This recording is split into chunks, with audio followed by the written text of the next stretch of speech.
This is A New Angle, conversations about how we're doing and where we're going. I'm your host, Justin Angle. This show is supported by the Headwaters Foundation, First Security Bank, and the University of Montana College of Business.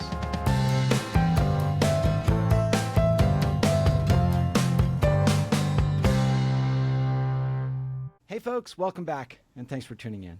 Today, I'm speaking with Bobby Hauck, who recently retired after his second long tenure as head football coach at the University of Montana. I asked Coach Hauck to share his thoughts on the state of collegiate athletics, and football in particular. And as it turns out, retirement is not forever. Bobby was recently named defensive coordinator at the University of Illinois. Coach, thanks for joining me. Hey, Justin. It's always good to see you and be on with you, man. This is a cool deal, and I appreciate the opportunity. Great. So let's start with, where did you grow up and what did your parents do? Favorite question, right? So I was actually born here in Missoula at St. Pat's Hospital while my folks were in college. And then my dad, Bob, senior, and my mom, Eleanor, moved to Big Timber, Montana for a starting job, his first job teaching and coaching. And then he stayed there till he retired from that. So I grew up in Big Timber, Montana. Dad was a high school coach, teacher, guidance counselor, and mom worked in the bank. And I had a great childhood. I grew up in Mayberry. You know, it's small town Montana. It was a great place. Both parents are from Butte, so I got all that side of the family tree is from Butte, Montana. So it's Missoula, Butte, Phillipsburg, and Big Timber for me. Indeed, Montana through and through. So I got to ask, you've had quite a couple of weeks. Just step us through the life of Bobby Hauck over the last 2 weeks. Well, it's been pretty crazy. You know, the season got over, and, we would like to have won the last one. We didn't. We finished third in the country. You know, I imagine we'll probably get to some of the football stuff here at some point. So during January, we were recruiting to fill out our roster at Montana. Felt like that had to be the first priority, which it always is, get the roster intact. And then as we got towards the end of January, I was kind of getting to a crossroads. And then when President Bodner decided he was resigning from the president's seat, then I started doing some introspection on what I ought to be doing. And so basically the 2nd of February, I made a decision that I was going to be done being a head coach. And then the day after that was announced, then the phone started ringing. I wasn't sure what I was going to do. I thought maybe I would coach, maybe I wouldn't. I did tell a bunch of friends that I said whether it was working for the Sweetgrass County High School Fighting Sheepherders or the New York Jets, I would maybe have some value to somebody. And the phone started ringing, and then the current opportunity kind of developed over that weekend. And so I'm very grateful to be able to be part of football. And you know, I had 2 different tenures at Montana, each 7 seasons. So a total of 14 seasons I coached here with an 8-year break in between them. I relish the whole opportunity, the people I got to work with. I'm a 3rd-generation alum of the university. My kids are 4th-generation alums. Love the university, and I'm just eternally grateful for the chance to serve the university, to be the head football coach, and then bring home the championships and all the wins and all that stuff is somewhat ancillary, but the object too. So I'm grateful for my time at Montana, certainly. Well, we're grateful for your contributions. It's been, just from my standpoint on the faculty, like having your kids in class and watching them go through the process and their contributions to the community. It's been, much respect for what you've done here. Thank you. Well, I appreciate it. And, likewise, I have a really strong relationship with many faculty and staff at the university. And I think that, one of the things that's rewarding to me is the guys that we've had in our program are great guys. And it's always exciting or more to me when people such as yourself who are actually on the faculty say, man, I love having your guys in class. I love my interaction with them because that's the way I feel about them too. Yeah. So you mentioned in your press conference, your first press conference about your retirement, that there are aspects of the job that just weren't enjoyable anymore. I'd love to expand on some of those. You mentioned this, what college football has become is no longer enjoyable. What has college football become in your estimation? Well, it's a it's a modified professional deal, and excuse me, Justin. I'd like to start with, I think the players are deserving of some revenue share piece. That's not my objection. Objection is that when I started coaching, it was about coaching young men, developing them as people, as players, trying to win games for the university, and the amateur aspect of it had some purity to it. Mm-hmm. And over the years, I had a couple of chances to go to the NFL, and I really felt like my place was in college football. And then the way this has evolved, and again, I want to say that I'm not opposed at all. In fact, I think the players deserve to have some compensation for what they bring. All right, we all know, and I mean, you've done exposés on what the financial windfall to this community in this part of Montana are around Grizzly football. So the guys playing ought to have some stake in that as well. But at the same point in time, all this came to head at exactly the same juncture where there were agents involved. Some of them might be a bricklayer in their spare time when they're not the player's agent or whatever. There's no real template for contracts as there is in every other pro sport organization. Right. And then you've got the ability, there's no holding on to anybody either. So guys can go from school to school to school for as many years as they can get the NCAA to give them, eligibility-wise. So all that stuff, when you're in a leadership role, all that if you're doing it right, all that stuff comes to your plate. And you have to make a lot of decisions that affect a lot of people on a daily basis, and that is somewhat wearing. And so, to me, I just been doing that for a long time. I was a head coach 20 of the last 23 years, and I just kind of felt like it was enough, and I wanted to get back to those roots I spoke of, which was coaching football. Let's talk about the transfer portal in particular, because that was sort of a precipitating factor that's related but somewhat distinct from the NIL and payments stuff. It used to be that, if you wanted to transfer schools, you had to, at the same level, you had to sit out for a year. And that seemed like a nice mechanism to, help players and teams sort of think through the consequences of that decision. But now you can switch, feels like almost mid-season even. Well, heck, until we got back to being the only sport that didn't just have one transfer portal window. I mean, guys were leaving twice a year sometimes. So, talk about this transfer portal. Like, it almost seems like if a kid has a bad day of practice, they can jump ship. If they're not getting the playing time they want mid-season, they can make a change.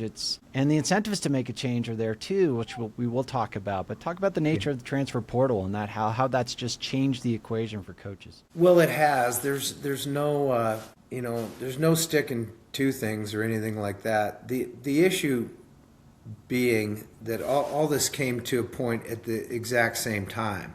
Right. So when you coupled the monetary piece with the transfer piece, and then which lends itself to corruption in terms of people being recruited off other people's rosters and all the different things that go on in that regard.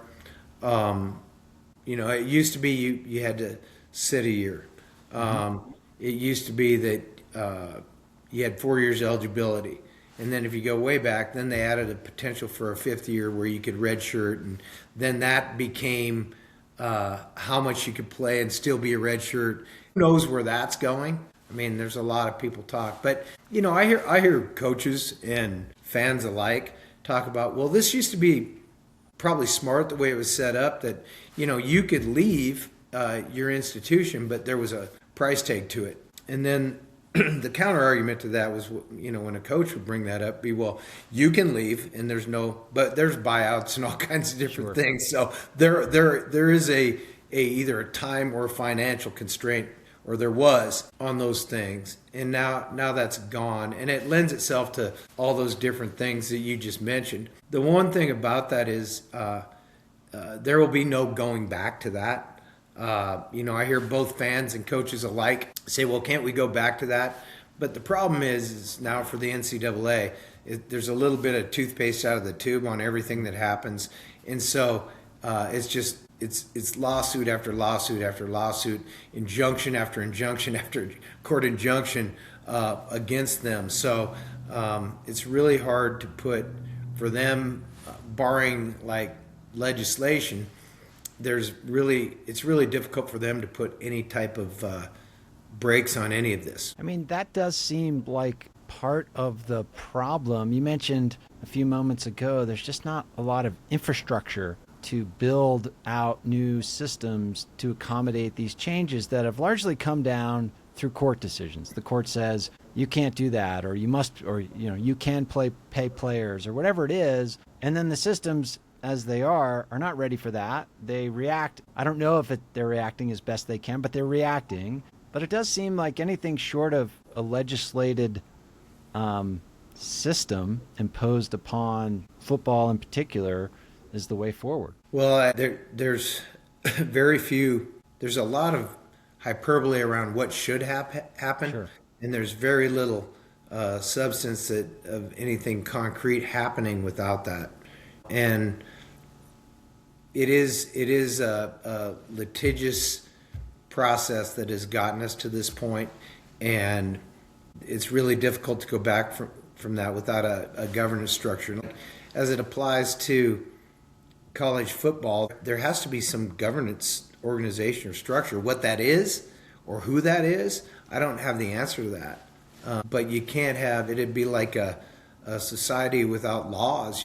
You can't function as a society without norms and laws. And so what I sometimes think gets lost in this is, I mean, probably reveals my bias as a faculty member, but like, are these guys still collegiate athletes? Like here at the University of Montana, I see them in class. I look at their work. Like I think they're not all of them, but like generally committed students. You have a great graduation rate and GPA and so forth. But like looking forward to your next stint at Illinois and beyond at the tippy top schools. Like are those students, or are they professional athletes or something else? Well, I can only speak to what I know.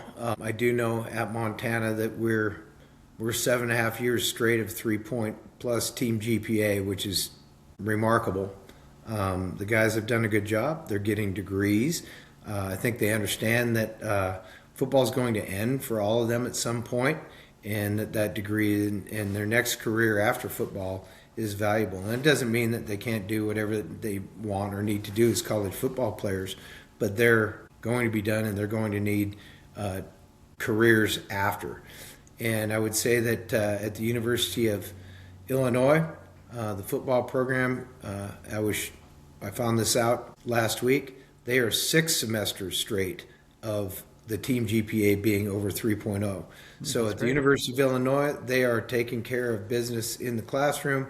They are graduating their people, and I just think that speaks volumes to how that program has been run. And actually, I think it speaks volumes, obviously, on our program here, too. And what do you think keeps it? Oh. You know what I would add to you? Yeah, please. And I don't have the data on this, but I don't know that is the norm in college football. I sort of would assume it's not, but that's just my inner skeptic. And I just look at like the money in the system and the ability of students or athletes to move from one school to another. It's got to be hard to just exist as a student in that, facing those types of incentives in that sort of environment. Well, it goes back to the transfer piece a little bit. Every time you transfer, it's everything, all the credits don't transfer, right? And so each time that you transfer, you're setting yourself back in terms of graduation. Now, there are still rules around eligibility and progress to degree and all that. But, in terms of a specific degree, getting that and then moving to school here, that's individualized, but that is not generally productive to academic health. So, yeah, your perception on that is correct. Going from school to school is not healthy academically. So we're talking a lot about the things that I'm assuming are the things that were less fun for you and contributed to your choice to retire. Let's talk about the stuff that is fun and the stuff that motivated you to maybe take the job at Illinois. What are you looking forward to? What are the out of the things you have to do as a football coach, what are you excited to do? Well, all the stuff we just talked about, right? The time in meetings and at practice with the players Yeah. was awesome, like every day. I mean, there's nothing better than walking through the gates at practice on any given day, and nothing else matters. You can leave everything behind you, and what matters is right there what's happening on the field. It's the same thing in the meeting rooms. So the things that were really fun to me, and again, spend your life dealing with other people's problems.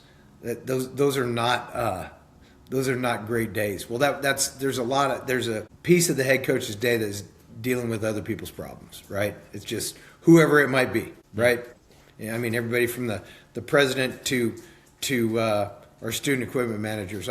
You're dealing with other people's problems. And then the good part was coaching, game planning, camaraderie, being part of a team, getting ready for a game. I love the game planning piece, trying to figure it out, trying to figure out how to stop people or move the ball or, whatever that would be in terms of the game plan, putting it together, and then going out there on Saturday and calling it and figuring out if you got it right or if you're good enough to beat the team they put in front of you, which we were. We averaged 11 wins a year, which was over a 14-year span. Was pretty fun. You don't get to win them all, but we get to win almost all of them, and that was a lot of fun.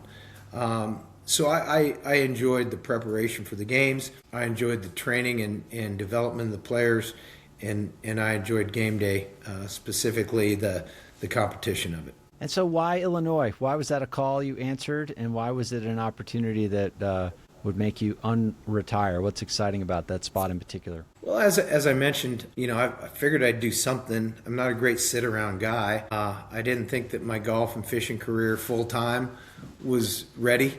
Wanted to work, see value in that. I wasn't sure exactly. I talked about some of that where from A to Z, somewhere in there I was going to do something. I did have some numerous calls about what I wanted to do and if I was interested in joining staffs. But the University of Illinois, there's a couple things. One, the head coach, Brett Bielema, is one of the best coaches in all of football. He's an unbelievable architect of the program. He's a leader. He knows what he wants. He's a great coach. I've known him forever. So working for him was exciting. And then he gave me some leeway to work with him in terms of helping some young coaches advance their careers. I thought that was huge, I thought that was really cool. And then the chance to coach in the Big Ten Conference, which is, it's not a league I've worked in. I've had a chance to work in the Big Sky, the Mountain West, the Pac-10, the Pac-12, the Big 8, the Big 12. I've never worked in the Big Ten, and it's not the birthplace of college football because Rutgers-Princeton was the first game in 1876, which I think was the same. I mean, that was the same year of the Battle of the Little Bighorn in Montana. They were already playing football back east, right?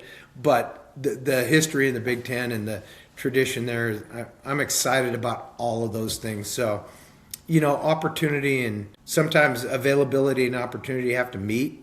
So it wasn't like that was my plan, but came together pretty fast, and I'm excited about it. Yeah, these things, for somebody who's been through a job interview at a normal sort of everyday job, it doesn't go as fast, right? But these jobs, the you swim in, things move really quick. So I'll equate this for you to your world to mine, right? Yeah. So Larry Gianchetta, our former dean of the business school, my last tenure here, every spring Larry and I would organize a lunch with all the deans. And it was just us, the head football coach and the deans. And we would go to lunch every spring, and we'd usually go out to the country club and have lunch and have fun. And, it'd be after finals week, and we kind of, just talk about the year and commiserate about some of the nonsense we had to deal with during the year. But I do remember a couple of the deans were talking, and one dean was saying, "Hey, I got to get this associate dean hired."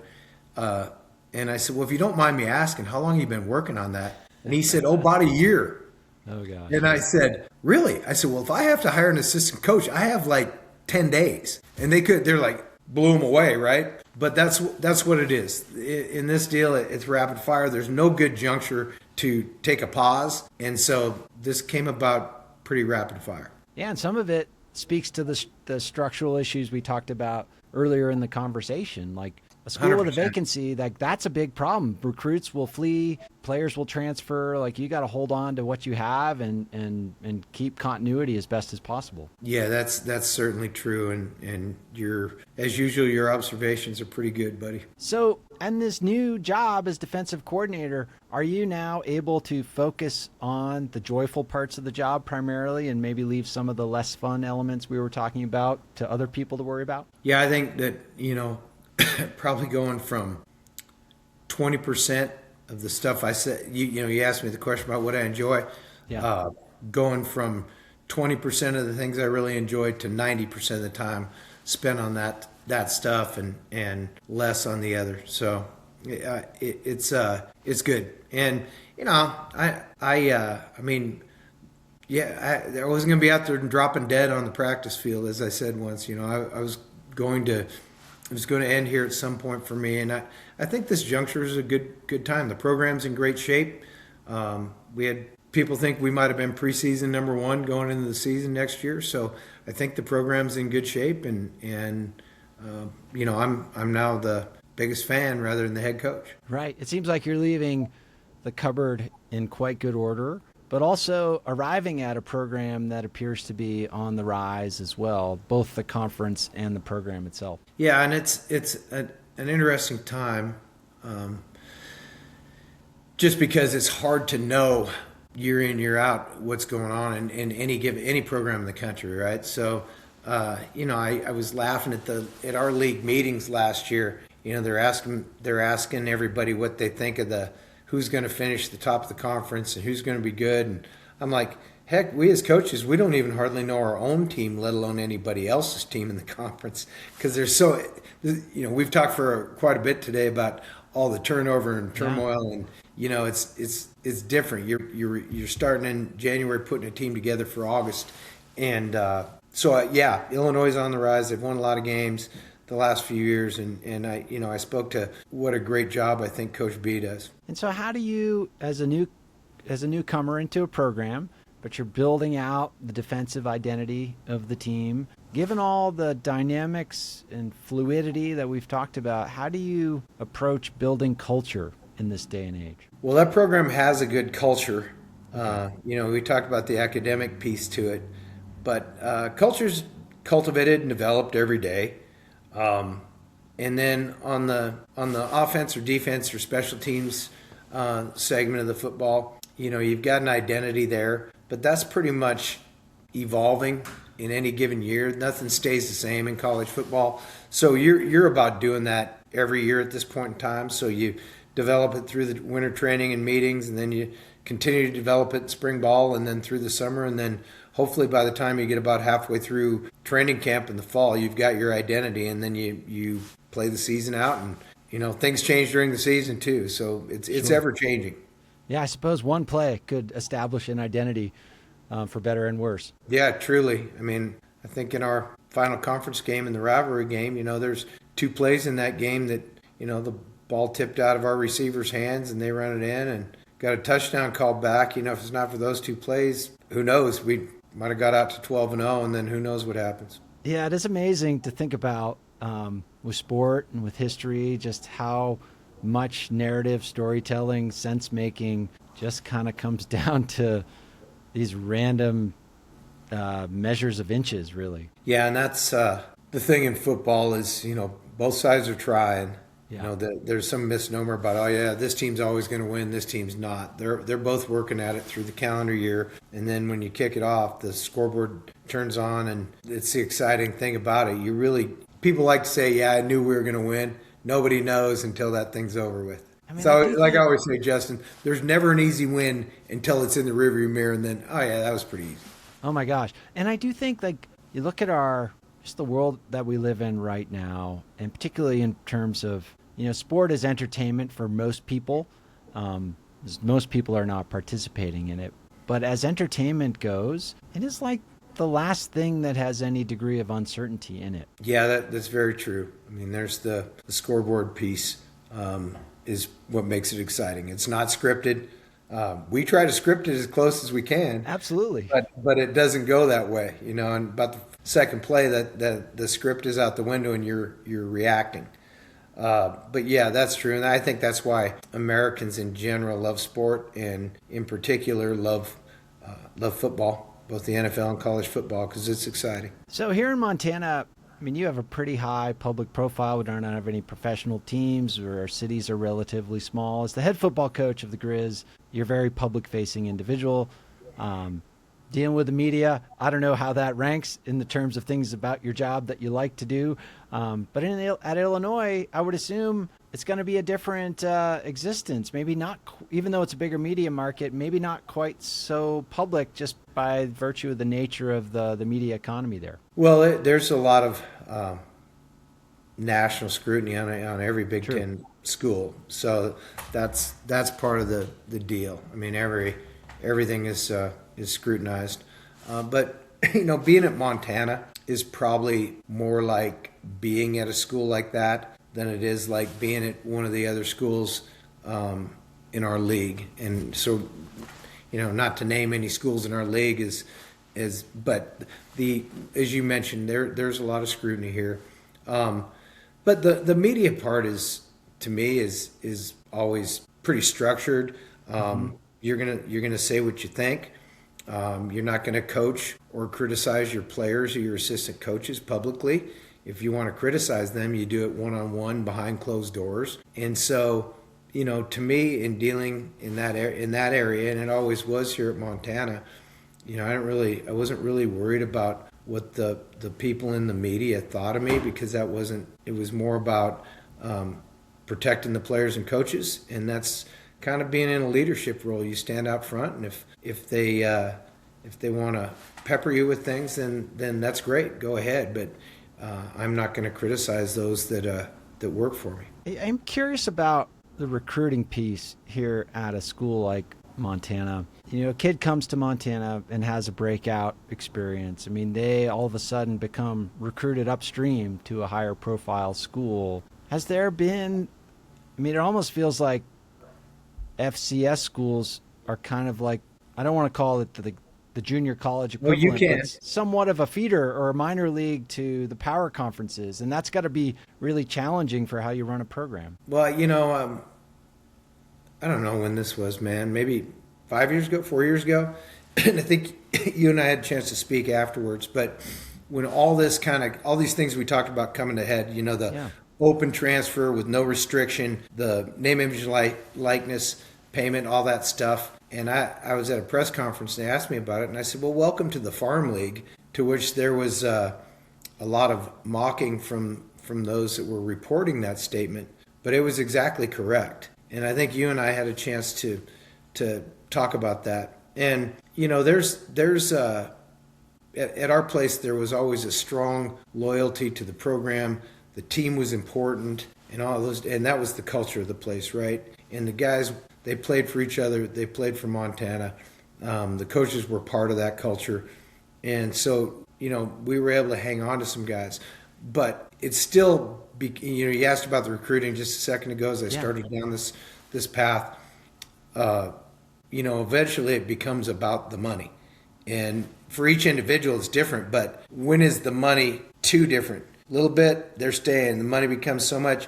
It's at a certain point, there's a breaking point, and they're taking it. So, and that's you the can't way it begrudge goes. them for taking it. That's the way it goes. You can't get upset about that. You can't take it personally. And I think that the people that follow, as you mentioned, that aren't living this every day, I think they get a little emotional about it because they don't understand that there's nothing that's going to be able to be done about that. But I feel like we're on this trajectory where outcomes are being the increasingly the sole arbiter of outcomes is money. It's sort of driving where conferences are going. Conferences are just like a group of schools that agree on a media contract. Players go where the most money is. And these other elements that would tie organizations together, whether it's team identity, place, culture, academic profile, these things are kind of falling away gradually and not uniformly. But the rise of the dollar as the primary arbiter has a lot of effects that kind of seem like it puts the whole system at some sort of existential risk. Well, I agree with that. And frankly, I don't have a ton to add to that. Yeah. Because I think you're pretty much on track. I do like to still hold to my principles that people matter, the place matters, recruiting matters, but ultimately, I'm not getting into my deal here, but the money piece is part of it, and there's no way around that. Yeah, I mean, it is life-changing for many people, and you can't begrudge somebody for taking the opportunity if it's put in front of them. I think that's true, and it's just part of the process now. We don't even, for us that have been immersed in this for a while, we don't even think twice about it. Yeah, it is an odd position to be in where, from one measure, if we look at the amount of money in the system, you could say college football is as healthy as it's ever been. It's a booming business. You pull the hood back a little bit, think about some of the issues we've talked about today. It's like, ooh, maybe it's not so healthy, and it's hard to square those two positions. Yeah, it's hard to say. There have been a couple of different times in my career where I was worried about college football and the state of it. But I think college football is the greatest thing going, and I think college football will survive. It's got smart people directing it, both from the administrative level and the coaching level. And I think one of the things that maybe will save college football most is that college football is important in our country.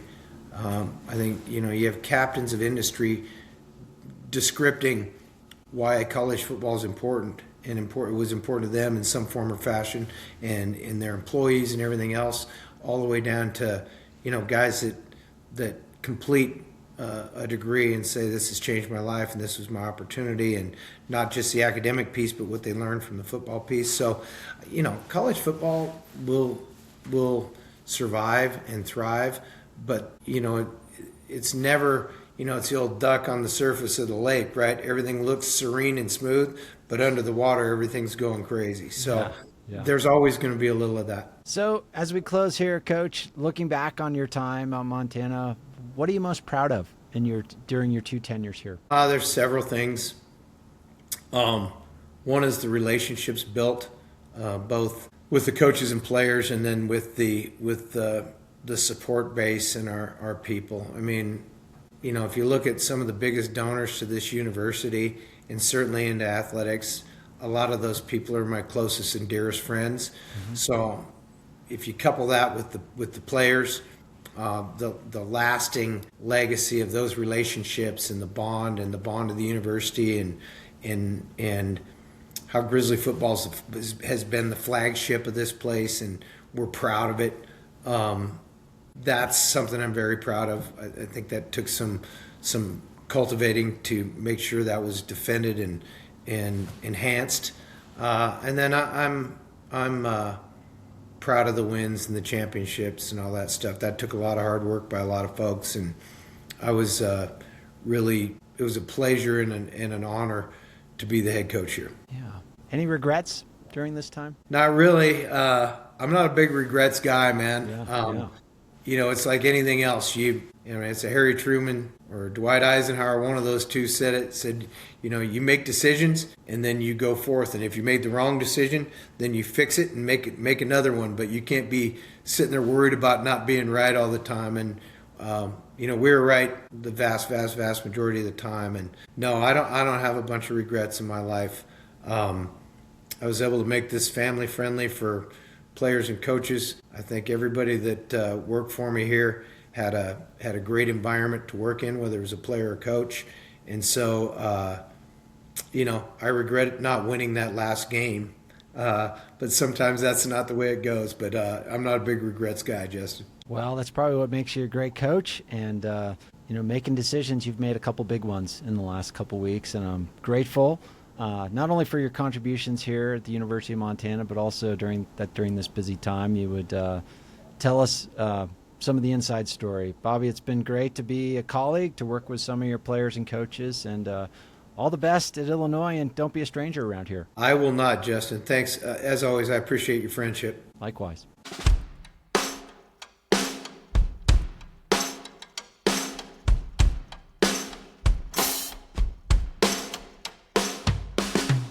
Thanks for listening to A New Angle.